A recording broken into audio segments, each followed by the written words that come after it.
Lada Vesta geldi dostlar naslara. 2018 yılda işlep çıkarılgan maşinimiz avtomat korofka. Demek kraskeleri yok, görsüz balaslar. 205.000 kilometre yürüttü. Nakit geçişi kolla koyulgan maşina. Avtomat korofka. Video registratorları bu. Koşup verildi. Arkalarında kolonkaları bu. Diske, balon, həmməci bu. Teyar.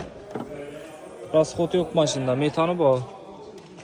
Yani kolonkalar üstütür. Həmən ərsəsini koşup verəmiz. Şimdi bunu robot korobka deyirlər köp adam. Baxası 116 milyon so'm, kraskasi toza, görsüz teşhir bala arasında rasxot yok. O'zi yurt turgan maşin, yeni maşini egasam danış. O'zlari hozir sotib qo'ydilar, demak. Baxası 116 milyon so'm, kredit ham chiqarib beramiz, naq bilan bor. Xullas, haydab ko'rib, ustaga göstib bala arasında maşin zo'r. Qo'shko'pir avtomarketda turadi mashinamiz.